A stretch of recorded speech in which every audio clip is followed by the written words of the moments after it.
Good morning. Thank you for this opportunity to address you. This issue is important to me both personally and as the president of the board because over the years I have had, my mother-in-law was in both the assisted living and the nursing home in Sutton, and my mom is currently at the assisted living. So it's very important to me. Plus, I am on the board of directors. I have been on the board of directors for 11 years, and it's a big issue for us in Sutton. Sutton is a small rural community, and our nursing home is not-for-profit corporation. And we have many people in Sutton who have lived there their whole lives in Sutton and the surrounding area. And aging in place is very important to many people in our community. They have very deep roots there, and they don't want to go somewhere else, like the gentleman who talked about his wife being away and he had to drive to see her. We have many people in that situation. And we feel that it's important for their well-being for them to stay in our community to age. And it's not only a concern for residents, it's also a concern for our community as a whole.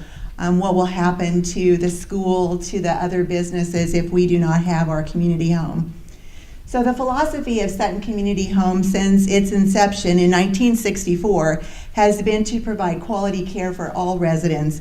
We do not look at payer source when we take residents. We want to provide a quality care for everyone. So typically around 50% of our residents are Medicaid residents. And the average disparity right now is about $34 from what we have to pay to what the state pays us. So if we look at the figures, it's costing us between $10,000 and $12,000 a month. And that adds up to $120,000 to $180,000 a year in unreimbursed costs. And as I think Roger said, that is not sustainable. We cannot go on like that. This fall, our facility was facing, as Matt mentioned, the perfect storm. We had a critically low reimbursement rate.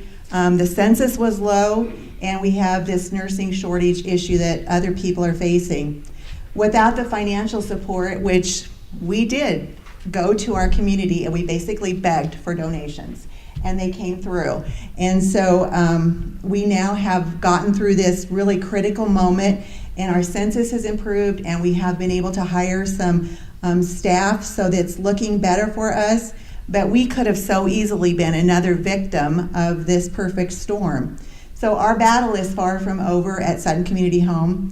But our management, our staff, and our board of directors are committed to fighting to keep our facility open. But the bottom line is that in order for us to stay open and this battle to be won, is we're going to have fair reimbursement rates from the state of Nebraska. We as Nebraskans need to honor our aging population and provide adequate reimbursement through Medicaid to provide services for their care. They deserve no less. Thank you.